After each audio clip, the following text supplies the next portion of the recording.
Greetings, everyone, and thank you all for tuning in to another edition of Female Barber Talk with Yah-Tay. This is episode number 4, and we have our special guest tonight, Mrs. Deborah Hopkins-Ferguson. Miss Deb, she is on. We're going to be talking about barbering ethics and professionalism. But before we get started, I want to thank those of you who are tuning in, you catching this on the replay.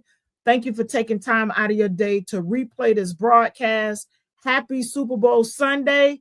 And it's my birthday, y'all. It's my birthday. But anywho, let's get on with Mrs. Deborah. So I'm going to introduce to you Ms. Deborah Hopkins-Ferguson with an impressive 39 years of barbering experience and 34 years as an instructor. Ms. Deborah Hopkins-Ferguson has dedicated her life to mastering the craft and educating others. Teaching is her true passion. And I want to kind of pause right there. I've had the pleasure and honor of being under her tutelage. To see her in action, she's awesome. So teaching is her true passion, and she has become a highly respected leader in the industry. For 8 years, she served as a platform educator for Avalon Industries, showcasing her expertise in all hair textures. Over the last 3 years, she has been training and shaping future professionals at No Grease Barbering School in Charlotte, North Carolina, helping the next generation build strong foundations in barbering. Foundation in barbering is so important. Just like a house. You don't set that foundation, you don't have nothing to build. Well, building upon a weak foundation is, the house won't stand. I'm going to just say that. So she's creating professionals with a solid foundation that are coming out of barbering school in No Grease in Charlotte. Mrs. Hopkins-Ferguson's unwavering commitment to education and excellence continues to inspire and elevate the barbering community. So let's welcome Miss Deborah Ferguson.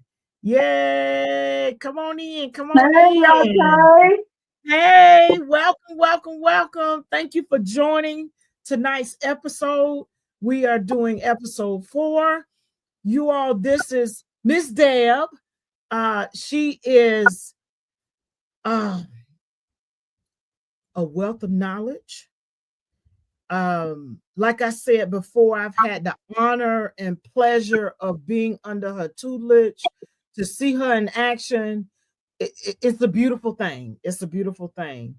And to have 39 years in the industry as a master barber, right? Master barber.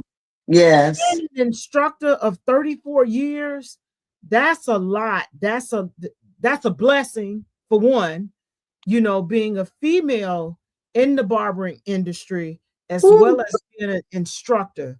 So with that, I know she has stories to tell, you know, she has a lot. She has a lot to share. So Miss Deborah, yes, welcome to Female Barber Talk. Well, first, Yah-Tay, I'd like to say congratulations on your podcast. Thank you. And it is a pleasure for me to be one of your guests. So thank you for having me. No problem. Thank you for taking time out of your Super Bowl Sunday to join us. I greatly appreciate. So I gotta ask. And happy birthday! Happy birthday! Thank you. Yes. So who are you rooting for? Well, I'm normally an underdog type of person. When my team is not playing, I support the Carolina Panthers. Yeah, that's right. Okay. I support the Carolina Panthers. I'm a native Charlottean, so.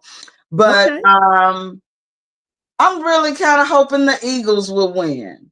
Okay. I'm not mad at Kansas City. I won't be mad if they win, but it's, you know, I like the underdog, and I think they may be the underdog. I haven't looked at any statistics, so I don't really know, but I'm pulling for the Eagles. Okay, we're gonna be blowing the whistle, huh?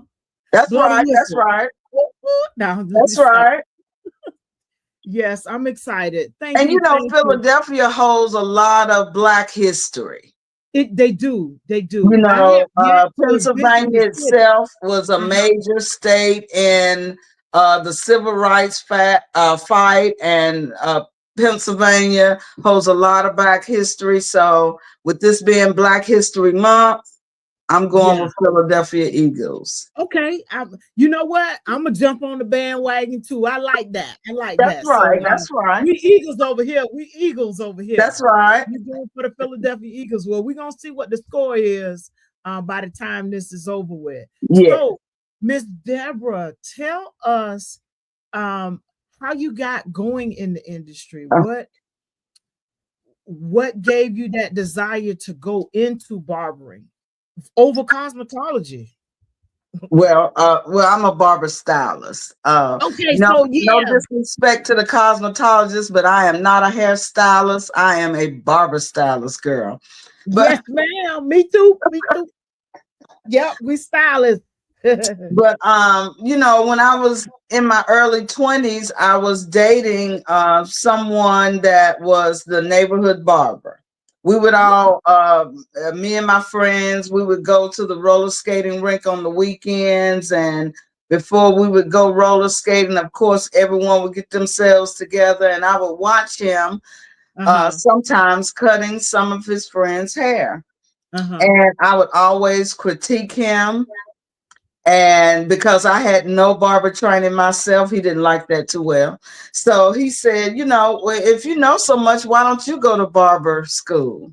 And I thought about it. And, you know, when I reflected back on the fact that none of my baby dolls growing up had hair, I kept cutting it off. Didn't know anything about clippers back then. I would just use whatever pair of scissors I could get. I was just always interested in short hair because I come from a family of thick-haired Black women. And I just always wanted to know what it was like to cut hair. It's always been something that I wanted to do. So when I went to barber school, I just happened to excel in it, and I really loved it. So it was already in you to do it. I believe so. I believe it to be a God-given talent. My understanding of it and my grasp of it once I got to school was helped me to realize that I was in the right profession for myself. Wow. So you was actually instructing and critiquing and probably teaching them a few things before you even got into it. Girl, yes. I was. Wow. That means it was in the blood from the beginning, right? Exactly. And it's interesting you say that. I grew up in the industry myself. However, I didn't go right into it. But now that I'm in it, it's like I feel like I've been here before. And I guess because I watched my mom, who was a cosmetologist. She's on the other side. She was on the other side. I got you. Some things feel like second nature, while other things, though it may be challenging, it's like it still feel like I know it from somewhere. Oh, but, good. I understand that feeling, because nothing beats you looking at your work and knowing that it's good, and then the customer confirming that it's good with that smile. Nothing can replace that feeling. That is so true. That is so true. Thank you for sharing that background with us. Wow. And here, 34 years later, you're instructing. Oh my God. 39, girl. 39. Well, 39 years, 34, you've been an instructor, right? 39 years as a barber, right, and 34 as a licensed instructor. Wow. So that tells me you kind of went right into it. Once you got into the field, did you always know that you wanted to instruct? Well, I've always been interested in education. You know, even Okay, that before I makes sense. got into the barber industry, I considered a career as a teacher. Oh, Um, but you know, I went to barber school at the age of 25. okay. And so now I'm 63, you know, so I You look don't back look on it. it. You do not look it. Well, thank you. Thank you. And when I look back on it, I recognize that I've always had the knack of leadership or instructing or leading, you know, in a certain capacity. Uh-huh. And, you know, so like I said, as a young woman, I considered going into instructing and as a, you know, the regular school system, but I didn't think I could handle that type of atmosphere. Uh-huh. Yeah, it's So different. It's teaching adults was perfect for me, young adults, and you know that was more suitable for me than children because I come from an old school background. And the old school background I come from, you can't tolerate what some teachers have to tolerate in the school system. So that was and not my I direction. can totally understand that because prior to me coming in, I worked and I stopped counting when I left, but in actuality, it's been over 20 years working professionally with youth and young adults. And I too I subbed in the school system, 2 states, 3 different counties, and I got burnt out because it's a whole different ball game. And like you said, I'm not too far behind you, so I come from up under that tutelage, you know, where uh children respected not only their parents, just anybody in a position of authority, especially Hmm. teachers, you know. Yeah, but I got burnt out and I felt like we weren't being protected. Right. You know, a child can say and or do anything to you and you just got to take it. Not saying that you would beat a kid up, Mm-hmm. but the mere fact that you you can't protect yourself, Right. you know. So I was like, you know what, everything happens for a reason, and it actually worked out. So I'm And like, okay, everything is Lord. not for everybody, right? Right. Exactly. Hmm. Exactly. And the funny thing is, I still attract the children to me in the That's right. barbershop. That's So right. it's a blessing. It's a blessing. And so my background really lends to what I do now. So Okay. yeah, yeah, yeah. That's So right. I've let's seen talk. your work. It does. It does, it does. Yes, And it I'm does. so grateful to. I always say I'm getting a second chance at my first love. I didn't realize it was my first love until I was re-exposed to it again. I Um, got you. and in that, it's like, okay, Well, I kind of everything. understand that, Yah-Tay, because even though I love this industry, I took Uh-huh. a step away for a while. You Wow. know, in one part of my journey, I chose love over career, Okay. and choosing love over career, it ended up with me exploring some other directions. First in the barber industry, and then into property management. Oh, I wow. worked for Great Clips in Stonecrest for several years and managed that. And I also worked for Supercuts during that time.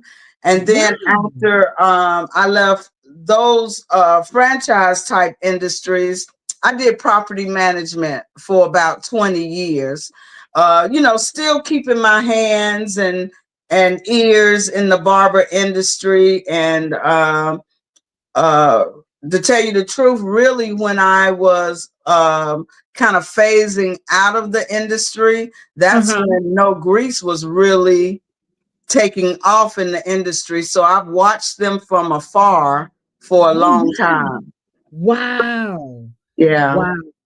this is interesting. Oh, good. Wow, wow. Oh, I I did got not know stories now. I that. got stories. Yeah, yeah. Look, inspired through your story. So Oh, he yeah. is inspiring and connecting us and also empowering us. And it makes sense to me now that I'm, looking back on my experience in the, number of weeks that I was privileged and honored to be under your tutelage, Mr. Kirk, and both of Damien and Jermaine teaching there, and Mr. Charlie. I can't forget about Of Mr. course. Of Charlie. course. And it makes sense, how you fit in. Just watching you, move through the classroom and share your expertise. You bring a wealth of knowledge to that. I didn't know that you had that extensive experience. Oh, Yeah, yes. yeah. And we in our barbering career, we Uh-huh. have what we call transferable skills from You're other right. jobs, You're right. and if you've had the privilege to work in any type of customer service type job, then Yeah, you're already prepared in a certain capacity to be a barber, you're because right. if you've done any kind of, that's what we are servants of the hair industry to men and women. Hmm. People don't like to be called a servant, but I'm not afraid of being a servant, you And know you know what? and I enjoy giving the service, and I Mhm. enjoy helping others learn how to give the service. Yes. I also enjoy it too. Now, I want to share this with you. So today I dropped off some items. No, the other day I dropped off some items to be embroidered. So the gentleman was asking me what I do, and I told him. I said I'm a barber stylist, and I told him about No Grease, the franchise, how it got started, how long they've been in the business, and he asked. I don't know why he went to asking about tips, but he asked, "Do the clients tip well?" And I said, some do and some don't. I say, but the blessing for me, or the what I admire or I take from it, it doesn't matter if they tip. In my opinion, Hmm. it's just me. The tip for me is them coming back to see me. That's right. That's the tip. That's the tip. And he kind of looked at me as an older gentleman. He kind of looked at me. I said, and if they tip, that's a blessing. That's just like a cherry on top. But for them to actually want to come back and sit with me, that's that's the greatest tip. Well, That's the greatest tip. Latte, one of the things that I try to relate to the students is anybody can give a service. Anybody can learn. I've taught people that have never cut hair before to Uh-huh. learn how to cut hair. So anybody can learn to give a service, but it takes a special person to build a relationship with people, where people want to come back to you, not only for the service, but for the other aspects of what we do, Yes, because we wear many hats in our yes, profession. yes. We wear many hats, and people talk to us about a various amount of different subjects. Right. You Which we're know, gonna delve into it with yes. professionalism and upholding industry standards, because Okay. there's a line there. There's a line that we have to uphold standards and maintain professionalism.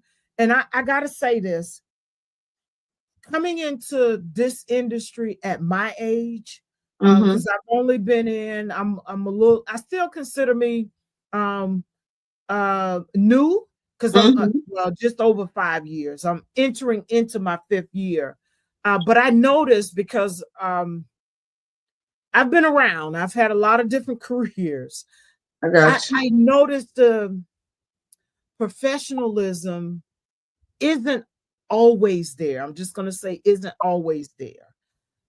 Greeting people when they come into the store, you make eye contact with them, even if you don't know the name, because we get a lot of traffic coming through, especially at our location. It's in the mall, so we get a lot of people coming through, and just making eye contact. Some folks are just avoid, almost like, I don't see you. You see me? I see you. You don't see me. Just that. And then common courtesy. Good morning. Greeting. I like to say greetings. Good morning. Good afternoon. You're walking in. And I'm like, could we presume that they have an appointment? Do you have a scheduled appointment, or are you walking in? And I often say that because I want them to know that we offer appointments. So I want to put that out there. And if not, someone will be with you shortly. Sign our sign-in list. You're free to wait, or you can go walk the mall. We'll give you a call when your time is up. Well, your professionalism, especially in the industry, can vary depending on your leadership and depending on who you are as a person.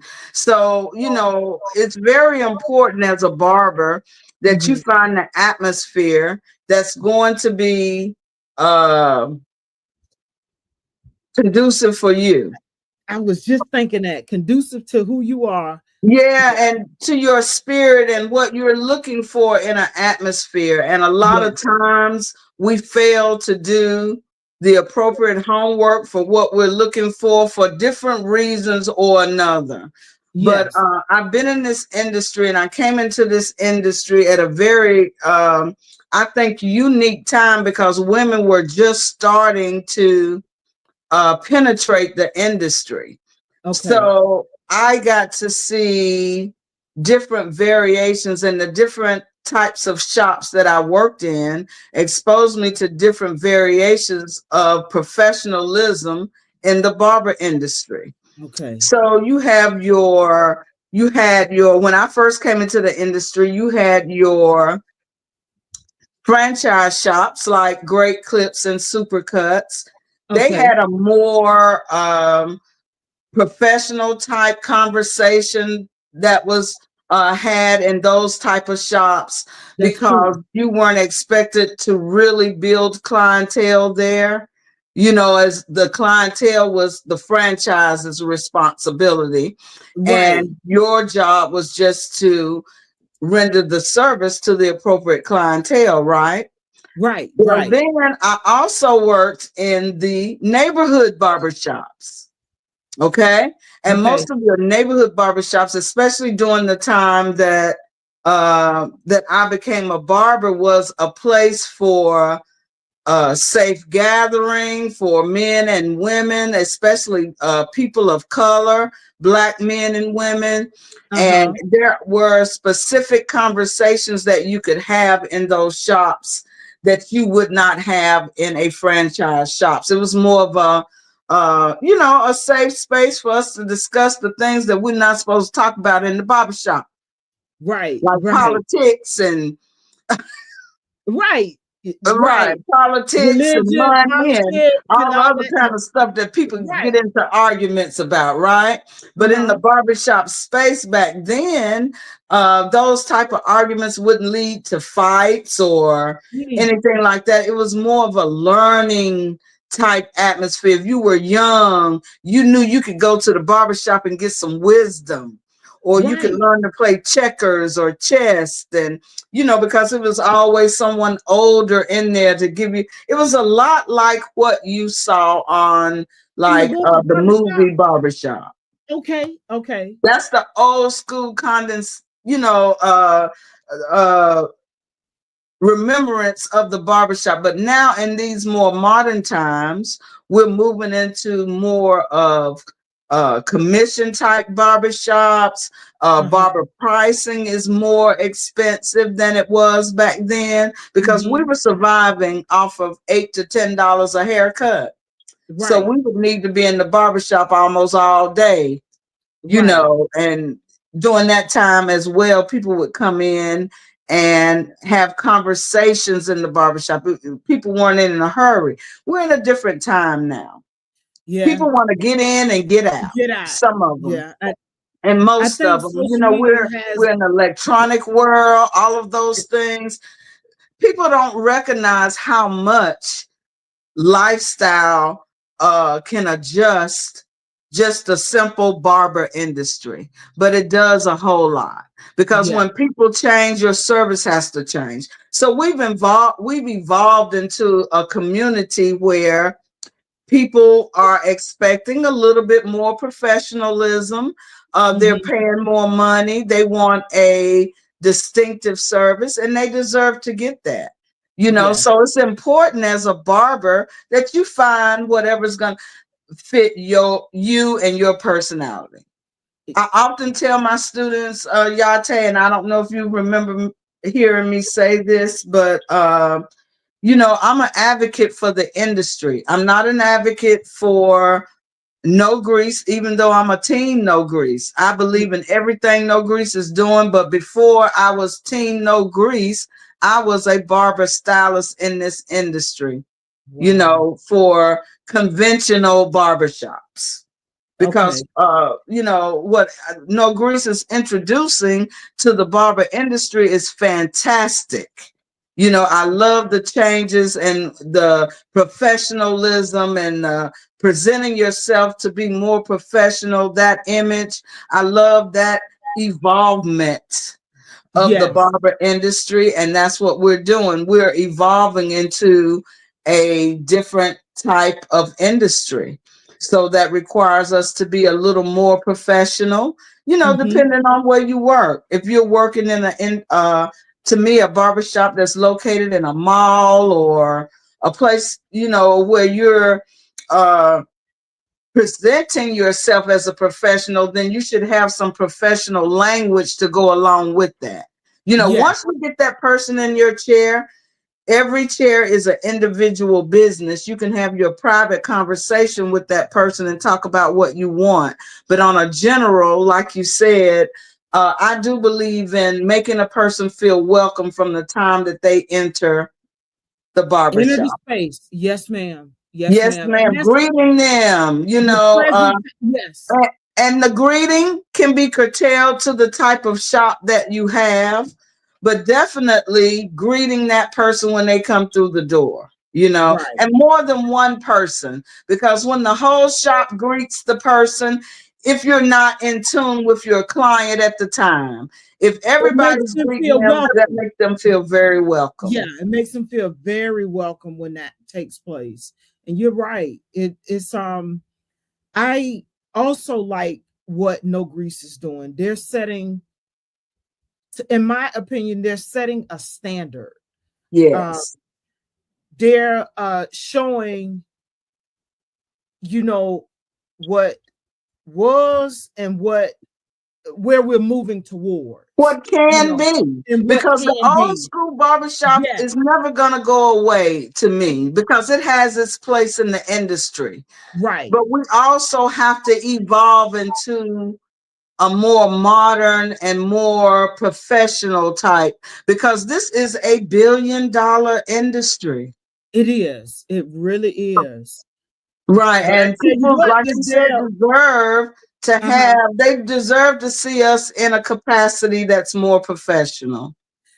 But I hope our clients, those, because we still get some of those. I remember when it was $10, $15. The prices. Right. The evolution of the client.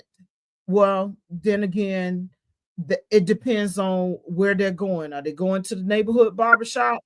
Are they coming to a storefront or a mall or someplace like a Supercuts or a Great Clips or Or some no other. grease. Yeah, or no grease. You come to no grease, we gonna service you. That's Hot right. tower, raise the whole, you get the whole 9 yards, and depending on the Well, you know barber. what? One of the things that a lot of people don't know because they don't pay attention to the history of our industry.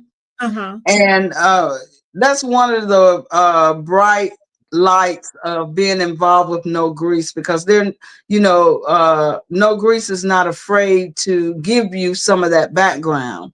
And one Yes. of the books that Mr. J and Mr. Damien has written is about the urban Is urban their book urbanpreneur. on Amazon? I need to We got pick it up. entrepreneur, then we have urbanpreneur. Okay. I might not be pronouncing it right, I'm sorry. But It's okay. I'm gonna pick and it up. also within that book they talk about the history of barbering, and also directing every one of their barbers or anyone that's interested in knowing about the history of the Knights of the Razor. They have 2 shops called Knights of the Razor, and that book dives into discussing how the barber industry started as a very distinguished job during slavery times for of the Black man, because that book talks about how we were able to be privileged to conversations that we would normally be privileged to, because we were the barber of that master. Right. So you got to hear him having business discussions with another master, and some of the plans that they may have, unintentionally exposed to you, Right. And as we grew in that profession, some of the old school pictures that you see, especially around No Grease, and if you look up the barber industry, you see barbers in bow ties, button down shirts. The men were dressed professionally because they really took that job Seriously. seriously. The Yes. service, giving that service, giving the service seriousness, and delivering those old school shaves and massages and hot towels. That's not anything new. It's new to the industry because we got away from it in some of the more traditional type barbershops. But the old school barbershop gave service, ultimate service. And that's one of the things that the new industry is begging for. The new phase of the industry, excuse me. Okay. So, wow. I Coming up, I only knew the cosmetology side, and I bring this up because I'm thinking with me coming into it now that that's something that's new, but learning the history of it, this is something that has always been around. Somewhere it fell off, and No Grease is putting the standard, the Picking it S back back in up. standard. Mm-hmm. Putting the S back in standard with what they're doing. With the service, Yes. with the service and the industry, period. Of course, you and I are privileged to some of the things that some of the barbers that are not associated with No Grease Right. are not privileged to, but you and I know that they're pouring back into the industry in a manner that we've never seen before. Those of us that have been in conventional barbershops, and even those of us that have worked for the Great Clips and Supercuts, we didn't see them doing some of the things with their barbers that No Grease is allowing and pouring into us, So And I'm proud to be a part of what they're doing with the industry. And like I said, I'm not an advocate for just No Grease. I'm an advocate for the industry. And I right. love the industry of barbering. There's something for every barber. Everybody's not going to be on the same road. Right. But it's something out there. There's enough customers out there for all of us. And I never worry about that. Even when I was Good for you. building, I would go out into the mall. I focused on one thing initially, because when I came out, I still wasn't comfortable with straight hair. So I too went to Great Clips to learn, um, and to become more comfortable with cutting straight hair. Okay. So during the time that I worked for Great Clips and over at No Grease, which I did, I still specialize in textured hair care. Right. It's natural hair for those of you who don't understand that. But nonetheless, I wanted to master that because we had a lot of clients, come through the door, all manners of, individuals. But That's I right. wasn't comfortable. So I had to figure out a way, how can I get this skill set? But I bring that up because, like you said, there's something out there for everybody. So I stayed in my little lane with natural hair, and until I built up the clientele and also built up not only the skill, but my confidence to be able to cut straight hair. And when I went out into the mall, I would let them know, hey, we got barbers in here, and because they were still fairly new in the end that we're on, we don't get too many people that come down to that side, as they travel the main corridors in the mall. But nonetheless, it didn't bother me to say, hey, we got a Kia, a James, Right. or a Cam, or a Demi, a D in the shop that can get you right. That's right.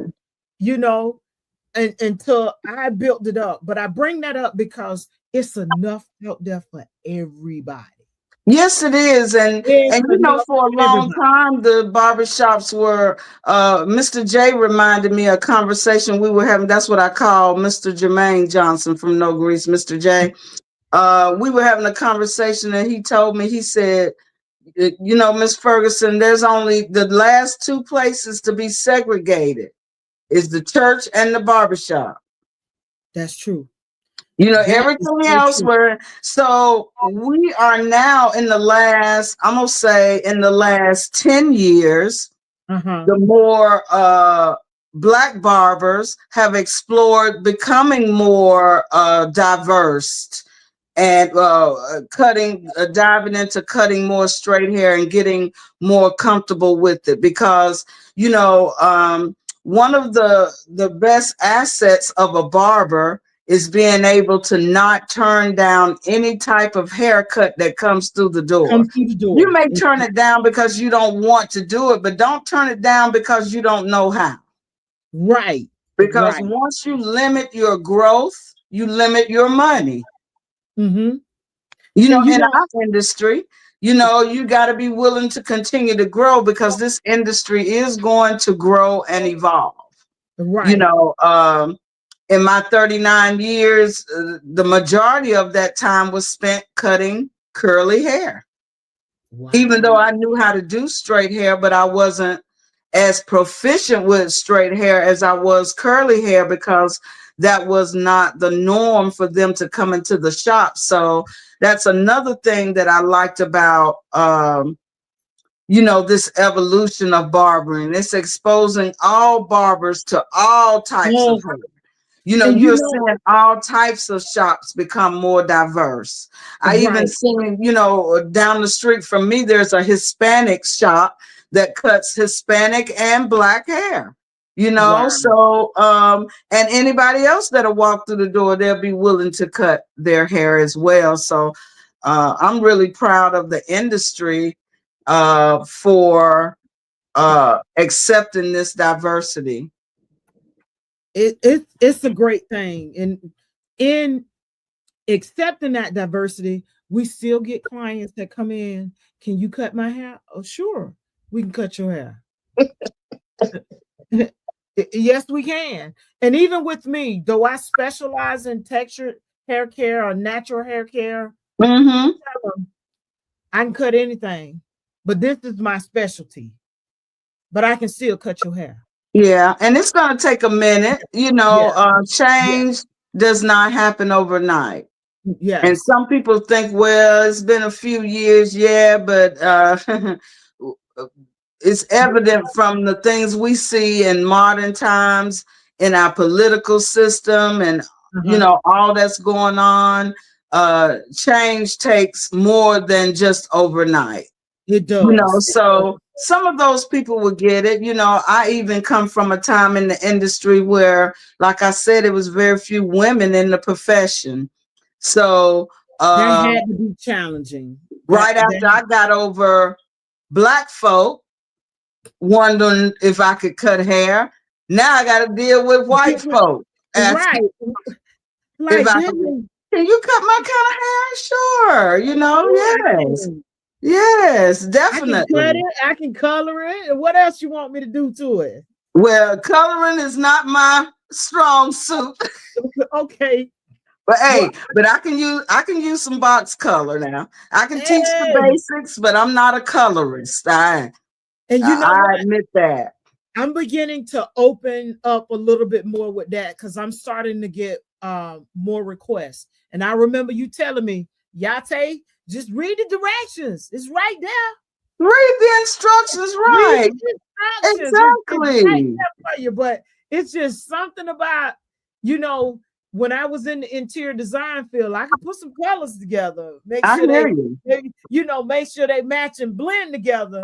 But when it comes to coloring the hair, I'm like, well, I understand that, Yah-Tay. I'm gonna stick to one process. You get black, a dark brown. That's it. Well, I understand. I done had some oops in my day messing around with color, so I stick to what I know. Right. I'll send you to a colorist. How about that? Right. And that's what I do, like for pixie cuts. I can do layering, but when you get to the pixie cutting, let me send you over here to somebody that I know who can do that. And vice versa, like locks and other things of that nature. They'll send them over to me. But I don't have a problem sending you where you can get the service done and get it done right. I call it, hey, I'm sending such and such over to you. Make sure you take care. I know you're gonna take care, but make sure you take care. And people respect you for so many different things in our industry, but people will respect you more for being honest about what you can do versus what you can't do. We all can't do all of the same things, and that's okay. That's why I say it's enough for us to, enough customers out here for everybody, because, if you are good at tapering, then let tapering be your specialty. If you're good at lining up and tapering, well, you better line up and taper as best your butt can do. You know what I'm saying? And you let that be your specialty. But as we talked and said earlier, people come to us for more than a haircut. They do. They really do. And I can honestly say that my kids, when their parents bring them in, all right, Miss Yah-Tay, I'll see you later. I know you got them. They know they're going to get good conversation, get direction, and maybe some correction if need be. Right. So they do come to us for different things. And it's important that we respect that. Yes. And have a we're kind of like lawyers or therapists. We have a certain confidentiality that we have to maintain with our clients. Right. Sometimes we can share things with our co-workers without saying names and get a good laugh off of it. Sometimes we can't share what we heard with anybody. Right. I've had some things said to me that I'll never share. Right. And because that person shared that with me with that kind of confidentiality, and I want to hold true to it. Some things, girl, we can't wait till the people get out the shop so we can tell the other barbers and laugh about it, And it's just like that. Like I said, we wear so many different hats, and that's what makes our profession so special and unique. You know, one of funny. the things I don't think people consider sometimes, Yah-Tay, you Uh-huh. know, during the pandemic or before the pandemic, no one is closer to a client than a barber. And for them Doctors to don't say we always not be as close essential, to you as a barber is giving you your service. yes, ma'am. Yes, ma'am. We are essential. I don't care what they say. We Oh, essential. girl. We essential. Ain't no robots going to be taking our place. Thank you. And look, I was thinking about it, who keeping during the pandemic, who keeping their head looking good for the news? You know, that's why some barbers were getting COVID because they just refused to stop servicing clients. But you Right. saw how many celebrities, it was revealed that they had been getting barber service, you know, with the cosmetics and everything because they were gray.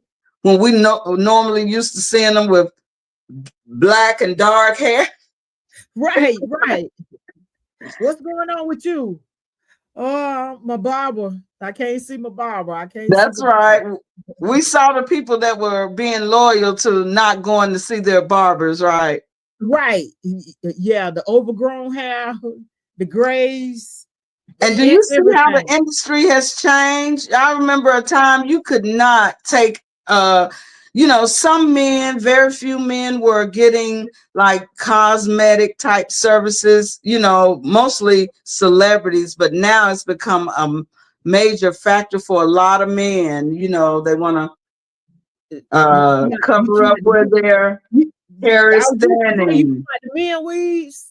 Man weave. Man weaves. As a matter of fact, one of the barbers in our barber shop, Cam, actually offer those services. Okay, Look, if y'all good. got any men out there looking for some men weaves, hit up Cam the barber at No Grease, Columbiana. Well, that's good to know. We can send him some referrals Yeah, because I don't know anybody locally in the industry that's really doing that service. he does. He That's a actually took a barber. class. He took a Mhm. class on it, courtesy of his mother, who's Okay. also a cosmetologist. He took a class. He did, yeah. So he offers that service for us there. Oh, well, Yes. that's great. I think Mhm. that's wonderful. I love this industry. I'm loving it as well. I'm loving the growth. I think that I came in at a perfect time. Okay. Even though I consider myself a little more seasoned than the Hmm. average individual that comes in, Right. most often they come in their late teens, early 20s.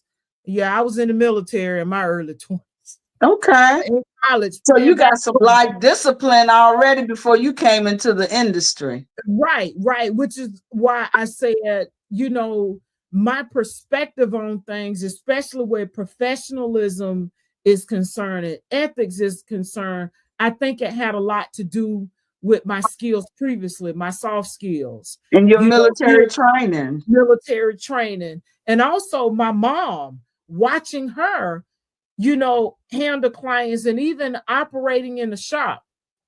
I knew the sweep.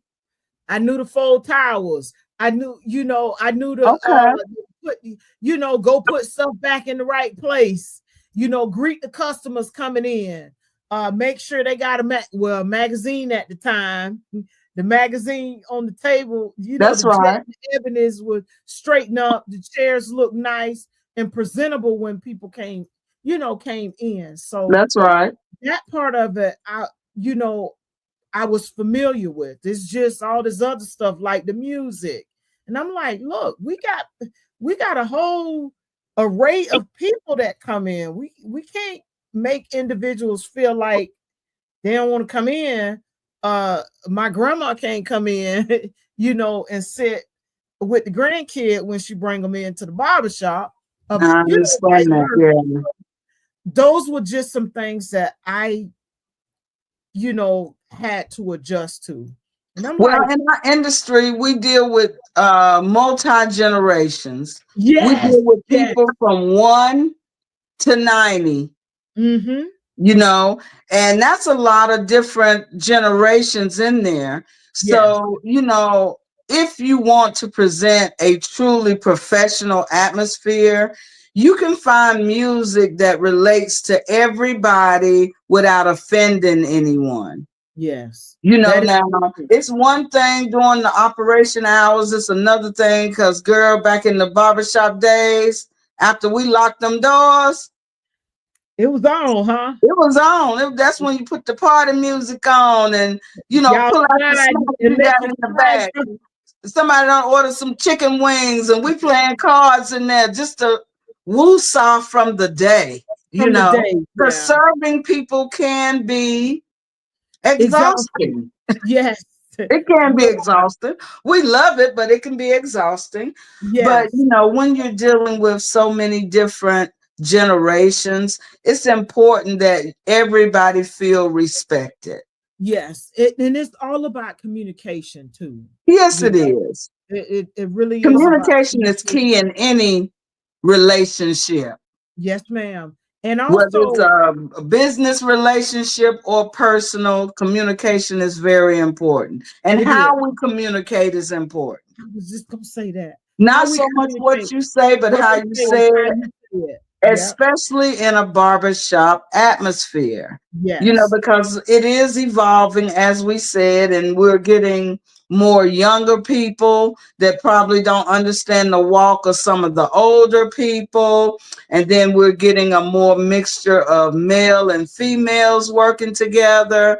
Uh-huh. So, you know, all of these different things bring in new issues. But as professionals, I do believe that as long as we keep the client's best interests At the first forefront. Yep.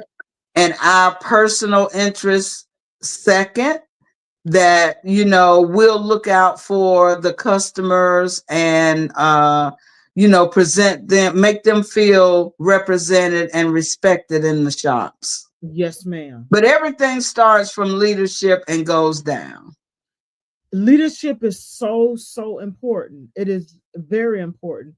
And Oh, I yeah.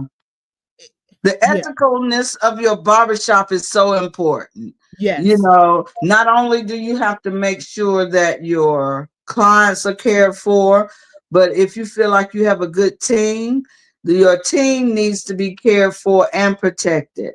You Yes. know, Yes. regular shop meetings where people can voice the things that they feel are important. You Mm-hmm. know, sometimes when you are a business owner, you Mm-hmm. forget what it's like to be not really an employee because we're independent contractors in Contractor our too. profession, but you forget what it's like to be on the other side. Right. So, you Right. know, it's important to let people be heard and to explain why you do what you do or why your direction is your direction, you Mm-hmm. know, and, you know, we have to follow suit until we're prepared to do our own. Right. And that's part of the beauty of the industry is if you're not satisfied with where you work, you have opportunities now. But to me, it's no different than the old school barbershop getting a suite. The only difference is you have walls. Let's say you got walls. That's it. Right, but you know, you cut off a little bit of the you know, part of the ethicalness of having a barbershop is people being able to communicate with one another and share, you know? Right, right. I like the team. I like the camaraderie. Um, Me I too. like that, you know, where I'm weak, you strong, or Yes. if I need help with something, I can, you know, hey, can you come over here? Or vice versa. That's I right. I like that idea. So that brings me to asking you, what do you think about the suites and being in the barbershop together? Because once upon a time there was no such thing as sweets from that Yeah. Not really. You're right. We didn't really have the sweet sort of thing, you know. Right. I remember it was one particular shop that I went into a long time ago that had partitions between the barbers, but it was no doors. Okay, And I got think that was just how that place initially was set up when they moved in there, and they decided to leave it up like move it. that. Okay. But to me, you know, I come from a traditional barbershop atmosphere, and Uh-huh. that's my preference. Mm-hmm. You know, I'm a to each his own type person. I'm not gonna put the They sweets down, but I right, feel right. like if you're more introverted with your business and you Uh-huh. enjoy the one-on-one contact and you have the clientele to support you doing appointments, or you know, however the reason why you have your suite, I think that's just as valid. But you know, for me personally, I enjoy the camaraderie, the brother and the sisterhood of being in a shop with multiple Mm-hmm. people. Mm-hmm. There's opportunity for growth for me in that Right. type of atmosphere, and I believe it's opportunities for others to grow in that type of atmosphere. But like I said before, you know, as we evolve, it's enough out here for everybody because we're Everybody. not all the same.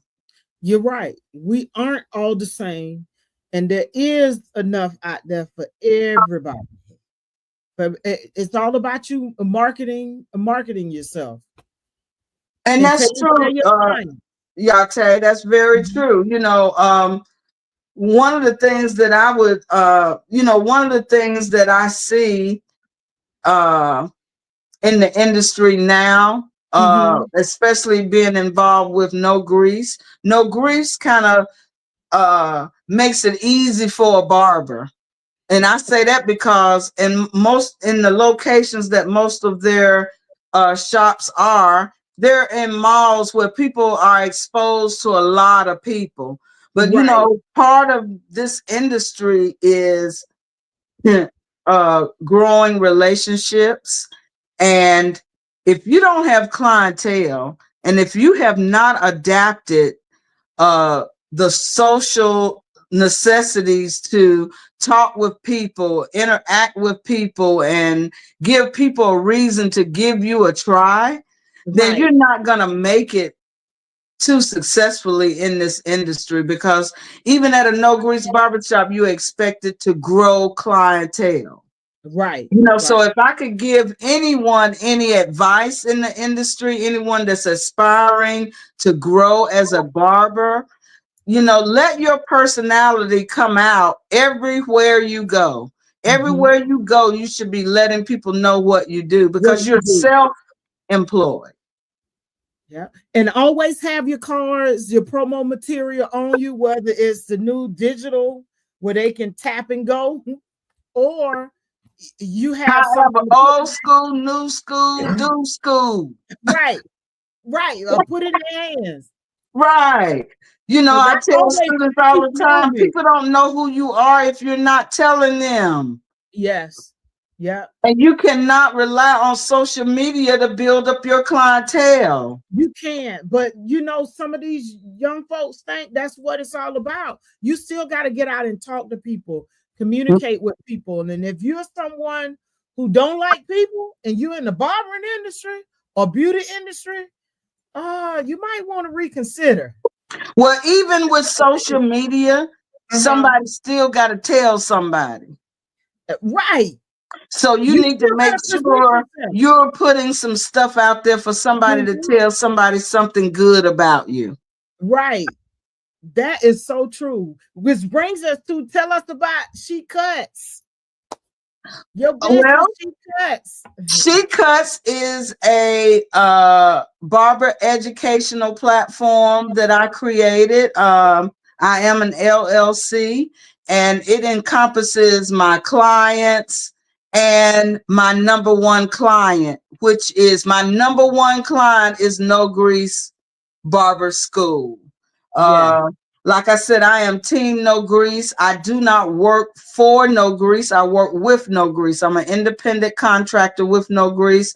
And no Me grease too. is She Cuts' main customer. I can only do one school at a time, you know. So She Cuts encompasses that. I also offer educational classes, but I'm happy to say, honey, since I've been on board with no grease, I have not had to give a lot of educational classes for people wanting to go to the state board. I Y'all started preparing out right now. doing more educating, but now it's really good. I'm proud of it. But I offer all types of educational classes. So if anybody's ever interested, and my classes also qualify for continued education for cosmetologists.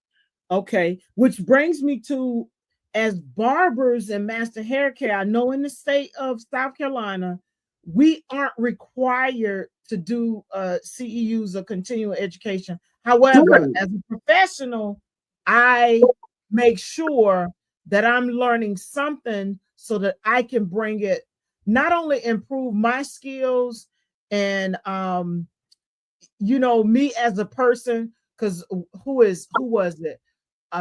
Essence China said, your business will only grow to the extent that you grow. And I might That's be right. paraphrasing this incorrectly, but that's the gist of it.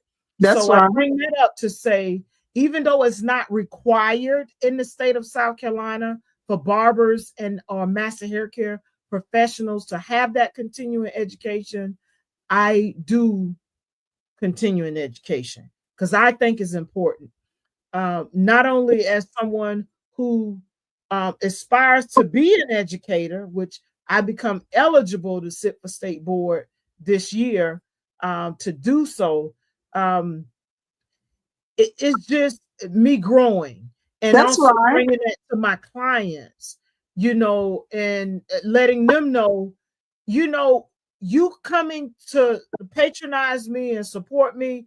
This is what I'm doing. Not only am I taking care of myself personally, but professionally, I'm utilizing those resources that you all are committing to me via your monthly budget. You're factoring me in your monthly budget to take care of you. This is how I take care of me and you. Oh yes. With my education. So And you yeah, know, when you've got to continue to grow. And I yes, don't care yes. what profession or what industry you're in, Mm-hmm. if you close your mind to continuing to learn, you're Uh-huh. going to be in trouble. Yes. You're going to Yes. get stuck in an era and not be able to be relevant in the incoming era. You're going to get stuck in the past. Yes. Like some of these old schoolers. Girl, Uh, yeah. you know, I we see leave them that over all. We there. see all kinds in our We industry. see everything. That's right. Everything. It's really a blessing. So I couldn't have come in at a better time, and also being with this company. I'm Mhm. grateful to be a part of Team No Grease. That's right. It is they're cutting edge. They're looking at the future and what it can be, not just what it is and what it was. They're looking at where can we go? What That's can we right. do?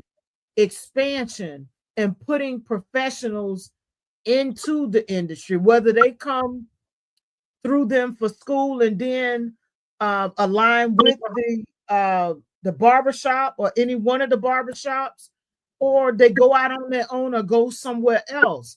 They're That's still right. laying that foundation and putting professionals out there with the That's whole right. mindset that's just different. It's That's different. true. And you Yeah. know, it doesn't matter where you go to school in this industry. It's all Mhm. about your mindset and what you want to achieve for yourself. Yes. You know, because the no grease company didn't go to a no grease school. Yeah. They went to a whatever Well, Mr. Damien, he graduated from Johnson C. Smith, but Mr. Jermaine, he went to Barber College, and he didn't go to a no grease barber college, but still they were able to evolve from that atmosphere. So it doesn't matter where you go to school. It doesn't matter who your educator is. Sometimes they have a bigger influence on you. It's what's inside of you as the individual, what you want to achieve, and whether or not you're willing to make the necessary sacrifices to make it happen. That's it. Y'all heard it from Miss Deb. It's about you, not the school. It's about what you put into it. After you've got the foundation, you still got to take and carry that and continue to grow as you move forward. And then you have to accept the foundation. Acceptance is a big part of growth. Yes, if someone is trying to, I hear Mr. J say this to students all the time. Why did you come here? If you admire what we're doing, why would you come in and try to change it? Adapt and go with what we're teaching you and grow from there. Don't try to make a change before you even know what you're trying to change. Right. So it's okay to learn. It's okay to follow for a time. One of the things I tell students, before you can, the generation now, they want to know everything right now. They want to be good as soon as they come out of school. And one of my famous sayings to my students are, you got to learn something before you can perfect it. That's true. Learn what it is you need to learn first. And then once you know how to get it done, then you can polish it. Then you can make it better for you, or you can perfect it. But you got to learn what to do before you can fix something or perfect something, right? You can't perfect something if you don't know what to do. That's it. You got to learn it first and then perfect it. Yeah. You got to put in the time. You got to put in the time too. There's a progress to be done. And if you try to skip the process, you're going to skip some of the learning. Yes. Like I hear young people right now saying they want to teach. Okay, what are you going to teach? Because if you haven't been in the barbershop long enough to learn what's going on in the barbershop, how are you going to be able to relate that to your students? Learn a little bit about life too. Because and you know what? That brings me to Mr. Charlie. I loved his stories. Oh, yes. When he would talk to the students, and you all had stories. He's a real-time educator. Yes. He's a keep it real educator. He keeps it real more than me. I call myself a keep it real educator, but Mr. Charlie he breaks it down to you in a way that you know, men have that ability to relate sometimes different life things to sport activities where they can help each other understand stuff that they're familiar with, And one of the things that I love about Charlie, he can break you down. He can break a conversation down to the street level. Yes. It can't get no simpler than the way he explained it to you. Right. It's like, you can't get this. You need some help. What do you That's think? right. That's right. So it takes all levels for us to be successful in this business. One of the things that I love is the diversity that we have. Yes. Mr. Kurt was pretty much a self-taught barber. He lived in a state where he didn't have to go to barber school. So he learned the craft himself, taught himself the book, the theological and the practical. Where Mr. J went to barber school. He had a natural talent because his mother was a hairstylist, but still he and anybody that's around him knows that he's a natural at what he does. Yes. Mr. Damien, you know, he's a natural at what he does, even though he is a college educated man, you know, and myself coming, you know, some college, but not conventional college. I started my college journey at a fashion college. Bought a fashion college in Atlanta right out of high school, not even knowing that I was going to end up at a barber college. Wow. You know, so like I said in the beginning of our talk about transferable skills, we all have, including yourself, skills that we've learned on other jobs that we can bring into the industry that make us good servants of the service. And I don't mind serving. Oh, girl. I don't mind serving in this industry. Now, I will say I got to work on my time management a little bit more, because I get into the service. So it's like, okay, Yah-Tay, you got to respect the people's time. But my clients who come to me, they value what I do for them. But I still got to work on time. Still got to work. Well, if your time is working for your clients, you're right where you're supposed to be. Now, if it's not working for the other folk, then they got to get in where they fit in. Yeah. You know what I'm saying? I'm sure you have a day or a time where you can accommodate those people that don't want to make appointments, or I do. Don't want to be in your chair for long periods of time. So that's what they need to respect, that part of your business, you know? I do. And I tell them, if you coming in, I got appointments. I block out a certain amount of time where you want to squeeze in. You come on this day at this time, I get you in. But I do make that accommodation as well. Well, that's great. I'm glad you're well-rounded, Yah-Tay. Thank you so much. And I've watched your growth, you know, from you coming to No Grease to complete your education, and leaving No Grease and going out becoming an apprentice barber, and you know, just growing with your hair care. I'm very pleased and very proud to see you as a woman and as a barber, as a Black woman and a Black woman barber, just laying it down for the younger generation and letting them know that it doesn't matter when you come in the game, it's about your attitude and what you want to achieve.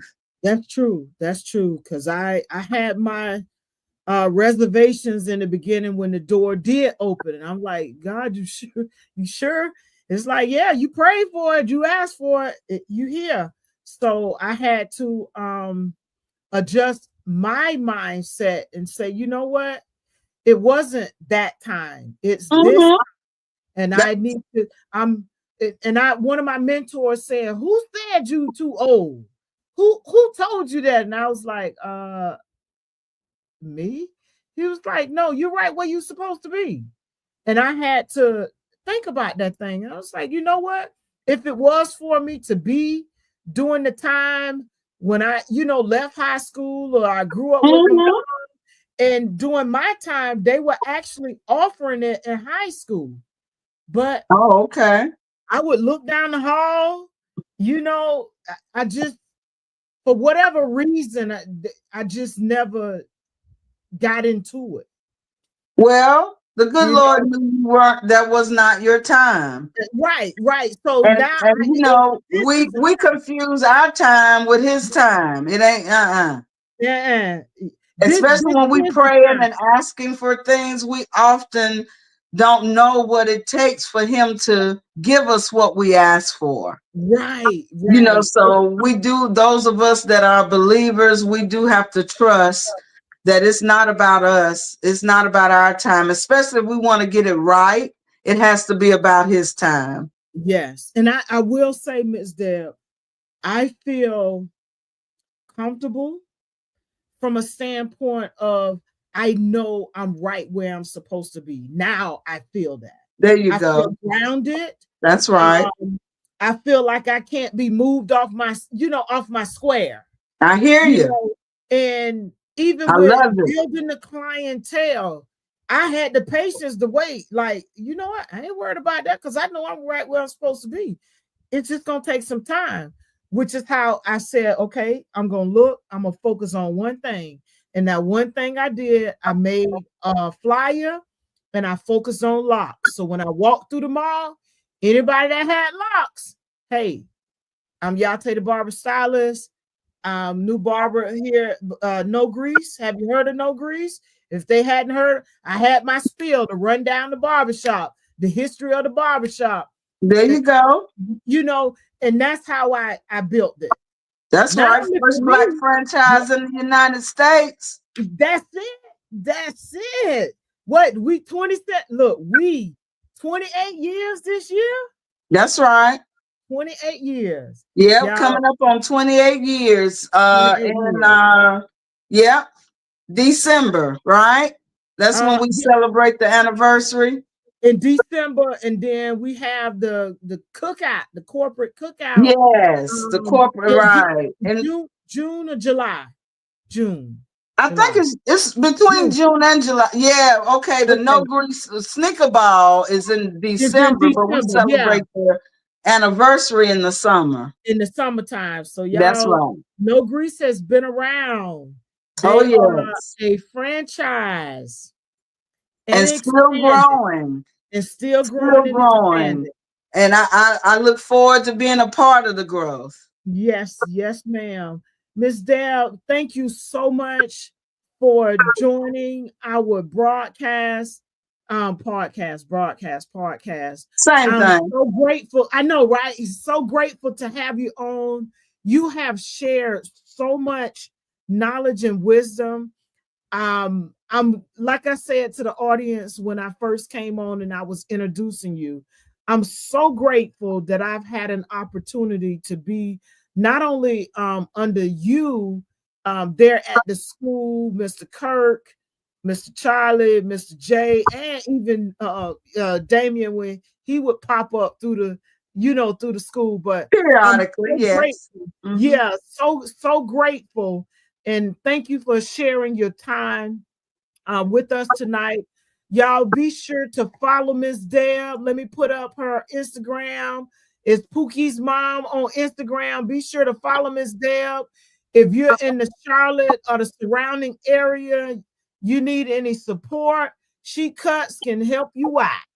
And actually, I have an Instagram of She Cuts. Okay, all right. Pookie's mom is my personal, and I'd rather for the business industry to follow me on She Cuts. Okay, let me go and put that up too.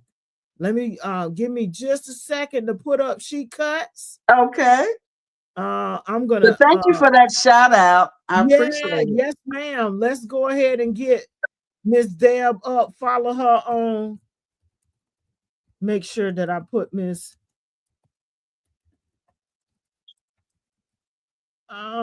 at She Cuts. And it's just She Cuts, and that's it, Miss Deb. She Cuts, Okay. On Instagram, on IG. Let's put it up. We're gonna add this in here. There it is. There you go. Be sure to follow Miss Deb. If you have any questions, comments, please do make your comments. We'll get to you. If you any information they might need on state board prep. I was gonna say that. State board prep. Miss She Cuts. DM her. Y'all slide in her DM. She'll be more than happy to support you. She's 39 years, 34 as an instructor, and she's putting some professionals in the industry in this barbering thing. Yes, ma'am. Thank you so much. If you are tuning in, thank you for joining our broadcast. We have talked about actually a lot of different things, but barbering ethics and professionalism and how the industry is evolving.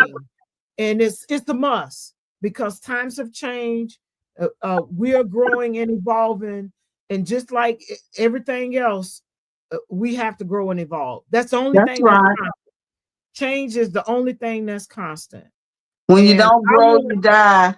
You die. You die. And I want to see the industry be the best that it can be. That's all I can say. The best that it can be.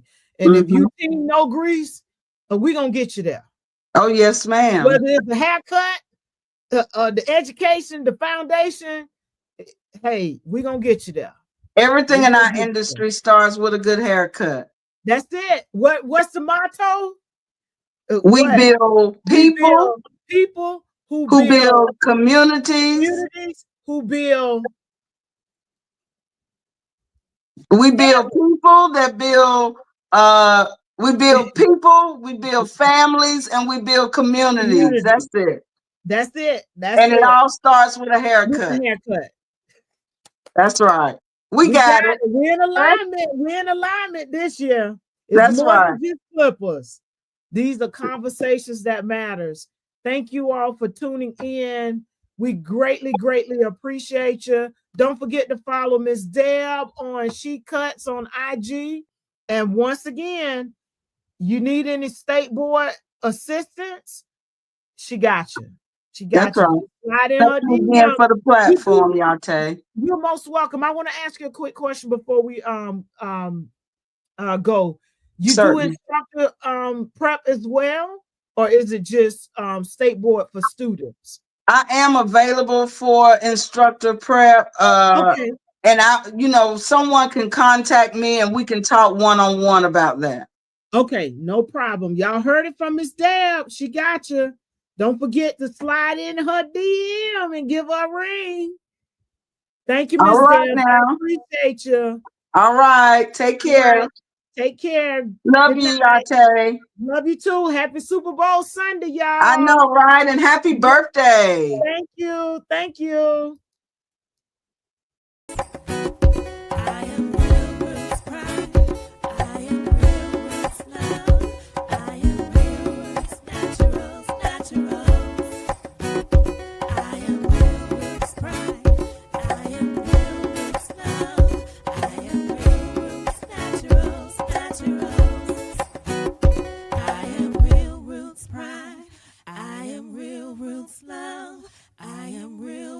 Naturals.